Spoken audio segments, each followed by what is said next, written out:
and one thing. So, mind you, there's no fatigue loss or anything, so I can't be slowed down at all because I'm on a staff account, obviously. So that I literally just did a macro right there. That's how fast it is, which is amazing compared to, I'm sure, what we remember. So this is me going 17 squares east, going through the gates, going north, going west, going south, and then going through the gates again. I'm just doing it over and over again. So I'm just showing you guys this because it's pretty cool how the standard technology of today is, I'm overstating this by a lot, but it's just really cool that we're able to have that functionality work that quickly. So anyway, it's a very minor thing, but it's cool.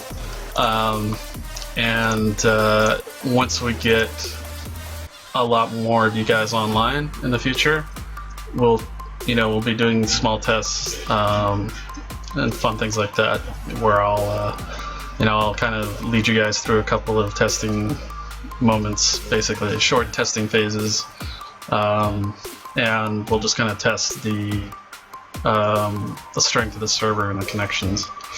So yeah, how many rooms? Yeah, it's basically like 20 rooms or something like that. But the thing with this one is that if you hold it down, it actually will crash the client. So that's the fun bug that we found so far. It's pretty minor, but as far as when you're playing, but on the coding side, I'm sure we'll have to manage a little quick fix for that. Yeah, Eric, we don't have fatigue or any of that linked with travel yet. So, and that's going to be linked with the player editing attributes. So I feel that once we're able to finalize all of that, then we can start setting, like my stats, for instance, which will include encumbrance. And encumbrance is what slows you down, what makes you lose fatigue usually. So there's a standard rate, and then there's terrain, if we include that as well. So if you're running through mountains, you'll lose a lot of fatigue versus just walking through town. So that's another thing. So yeah, pretty cool stuff. I mean, it's very minor. It's just on the screen. It's just one dialogue, and it's kind of one function, but it really shows the progress that Mike is making, just to the fact that it's in. So round of sound from Mike. He's doing an amazing job, and so with that in mind, I'll go ahead and grab his comment here. Just bear with me just a sec.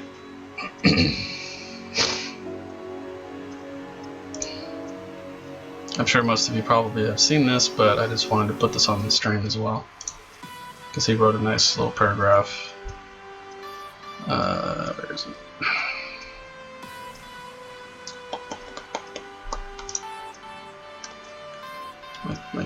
Mike, where are you?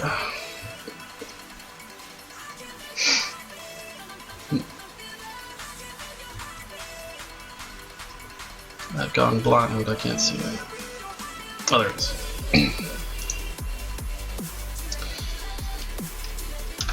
So I'm just going to make a screenshot of this, and I'll just put it as an image here in just a second. So bear with me.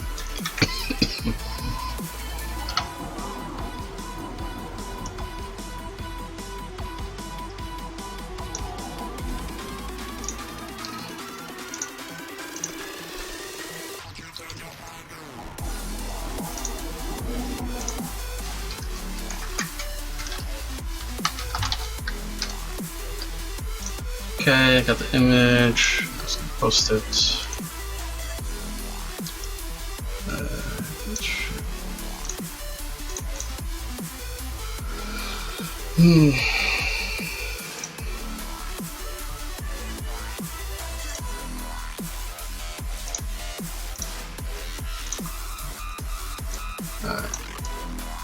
So here's what Mike has posted about progress that he's been making and so forth. And the original question, might as well bring that up.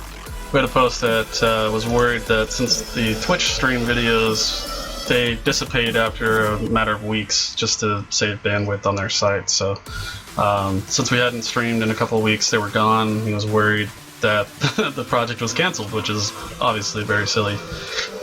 So no worries, Mr. Arcana. But that was the original question / concern. And Mike chimed in and mentioned that he's spending most of his free time coding, obviously. It's a massive amount of work, and even the smallest things can take weeks. Most of the stuff he's working on isn't too flashy, but it's very necessary. Things like editing and staff tools, like I mentioned. Right now, it's about 5 software projects that he's working on at the same time. He's working on the client, he's working on the staff client, which allows us to to edit and add content. The server itself, and then the patching server, which is something he created a couple weeks ago or a few weeks ago now, that makes updating so much easier. So kudos to him on that for making that. There's a lot that goes into the project. It's all from scratch. Thankfully, we have a lot of logs from Darkness Falls, and that's helped with the land structure close to what it once was. Mike has the framework for a pretty robust combat system already set up using formulas that we all feel mimic DFC very closely. After player creation is completed, he's going to import the rest of the files that we have, including the NPC list and item database file, using logs, and then tweaking the numbers in combat until everything feels just right.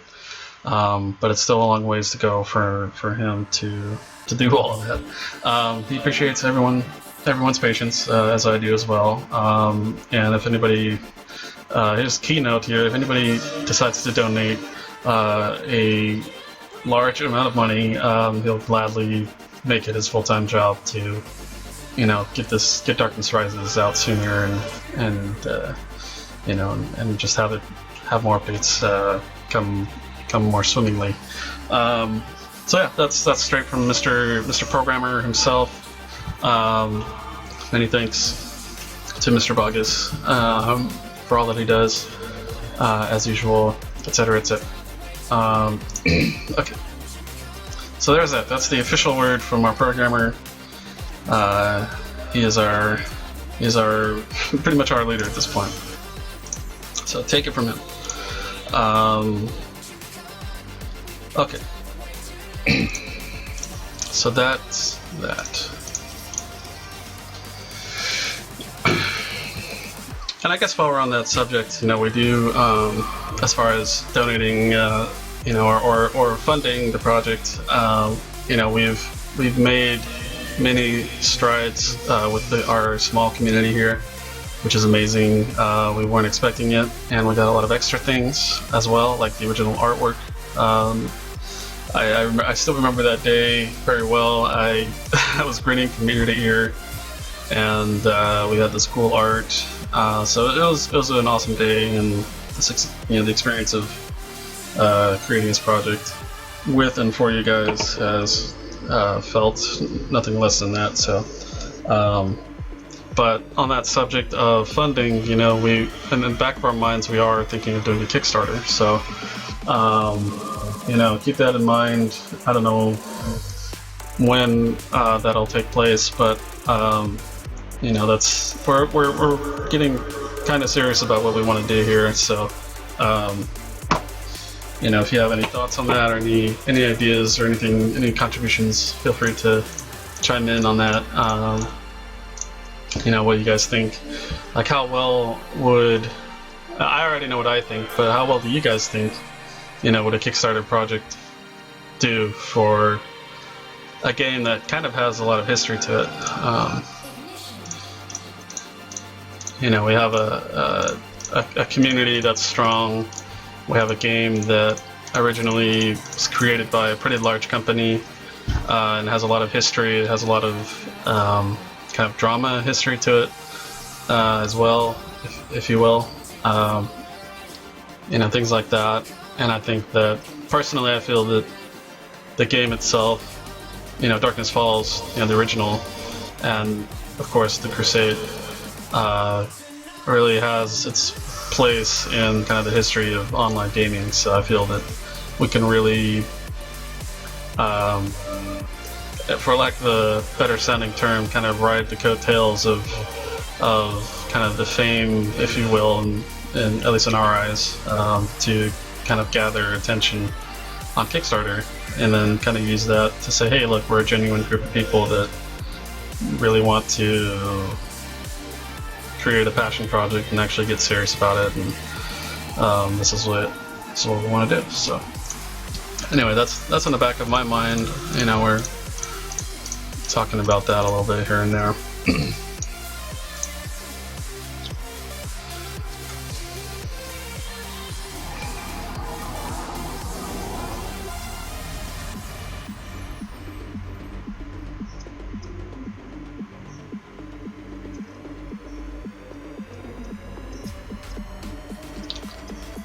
Only get people to donate from the original Firebase.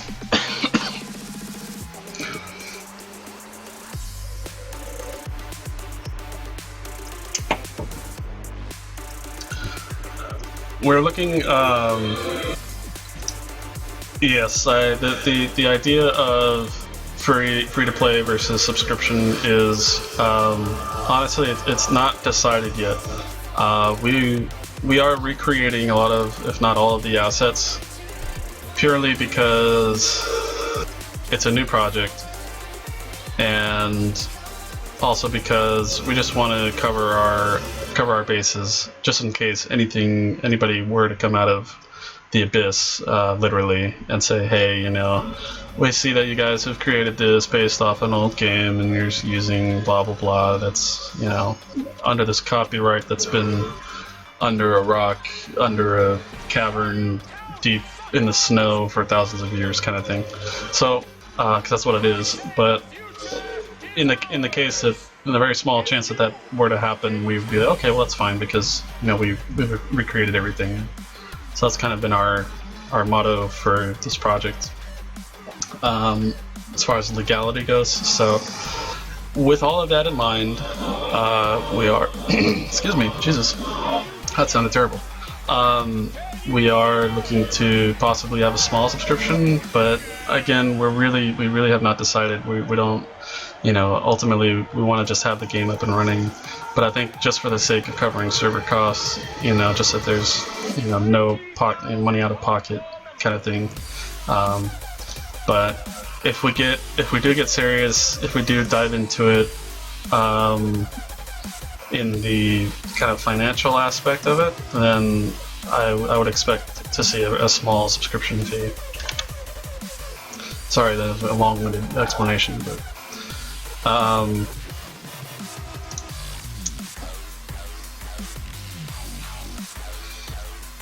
yeah, that's another thing too, is we have to be able to prepare for a player base that could be rather large or even very small. So I would expect, just like anything at the start, to be fairly quiet.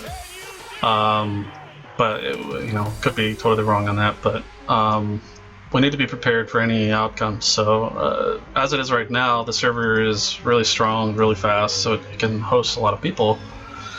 But if we really dive into it and do a Kickstarter and do all of that, then that basically means we have to prepare to have multiple servers. So, and have, and kind of have that setup, and it would be really interesting. It would be different because it's not what we're used to, but you never know. Yeah, $4.99. I mean, $10, less than $10. Don't quote me on it. I'm not setting anything in stone. We would rather not have to do a subscription. So we're kind of putting that off for last, because we're not trying to make money off of Darkness Rises. But I think ultimately, at the end product, will be something that we're proud of and might lead into something else. But yeah, I can't give you a better answer than that.